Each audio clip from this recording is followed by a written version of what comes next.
The circle of fifths. Why is everyone so confused? And I don't know what dialect that is. Hang on a second. The circle of fifths. Okay. Okay, I had it all worked out. I practiced it for 10 minutes. Look, whole thing is, circle of fifths, everybody's always intimidated by them. They see that and they're like, what does it mean? What does it represent? Well, you got to realize it's like an integral part for music theory and to write music and compose music. They get all this information out of that one little wheel, and if you know your music theory, you think it's wonderful. If you don't, you look at it and you're like, what the heck is that? But the whole thing in a nutshell is Pythagoras invented this thing. God knows whenever he was alive, he invented it to simplify things. That's exactly what he did. People can, and just as a reference, people can take that little wheel, and just by looking at it, they can tell how many sharps and flats are in a key signature just by, like as a reference, if you start at C on the top, C has no sharps or flats. Well, if you go clockwise, the next one has one sharp and flat. The next one has two. The next one has three, and so forth and so on. Just by looking at it, they know what key signatures are. They know what notes harmonize with other notes when they're composing a song. But the question is, what does that have to do with a little, podunk Southern boy in Tennessee that plays ukulele? Okay, here's what you need to know. If you don't know anything about music theory and you have that in your hand, one of the cool things about it is that just by looking at one note, if you look at the two notes that are beside it, that are touching it, that's the three chords you need to make a song. Does that make sense? Like as a reference. Okay, I think it's, I did a little thing here so I can show you, because I'm fixing to show you something where you people that don't have a circle of fifths, you can use the po man's circle of fifths, which is this. And there's videos out there that show you all this. Lord knows, I had an old guy show this to me once, and me and my buddy David, we talked about it a long time ago, and he's got a great little thing that he teaches about it too. But this is the poor man's circle of fifths, and I'm going to show you what this means in just a minute. But on a scale, if you do not know anything about a music, there are notes in music that equal a scale. If you start with a C note, this is one octave. C, D, E, F, G, A, B, C. Okay? We got that? If you don't have a circle of fifths, write this down. C, D, E, F, G, A, B, C. See that? Okay. Take your hand. This is your poor man's circle of fifths.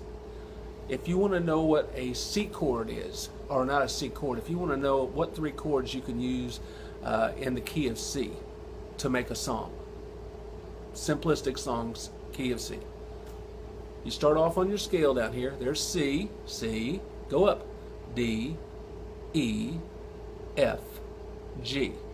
Now what did I just show you? I'm going to tell you. If you take away these notes, those are the three chords that you need to make a song. And I've also taken the liberty of writing them right here. So the top one, C, F, and G. If you play C, F, and G, those are the chords that work together to make a song. That's how easy it is. And that's what that circle of fifths is for. The two notes that are beside it, a C and an F. If a C's there, the F and the G are touching it. So, right? F and G. The next one on the list. Let's say we're going to do a, what's the next one? The next one is a G. So, if you start over here on your scale, right, see that? Okay. G, A, D, wait a minute. Can't even read my own writing. It's backwards in my camera. G, A, B, C, D. Take those away. What have you got? Look over here. G, C, and D. That's what it is. It's G, C, and D. Everybody getting it? It's not that hard once you understand the basics of it. Let's do a D, the key of D. And let me tell you something real quick. What this is helpful for is if you're out there and there's, Lord knows, somebody's playing a gospel song. I don't know how they often do that in your neighborhood, but they do it quite a bit in my neighborhood. I wonder so aimless. Man, that's low. I can't sing that. Well, that would be C, F, and G, right? Well, guess what? Or whatever I said. What did I say? Yeah, C, F, and G. But I can't sing it in that. So how do I transpose it?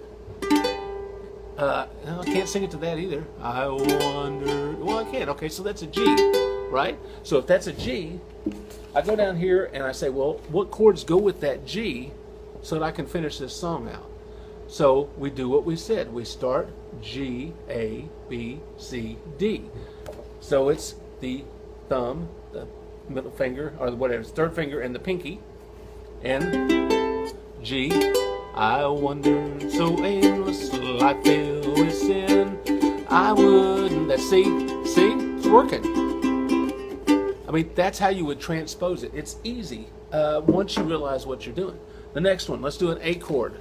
Okay, the A chord is the same way. A, B, so it's A, B, C, D, and E. So it's A, D, and E. It ain't brain surgery once you know what you're doing. And I'm not trying to make this complicated. I'm actually trying to make this simple. The simple thing is the circle of fifths for people that do not know music theory is best utilized in helping you find the chords to change a song around or to write a song. What three chords work together so that I can use it, and then I can find my minors that go with that song. So anyway, I hope I helped.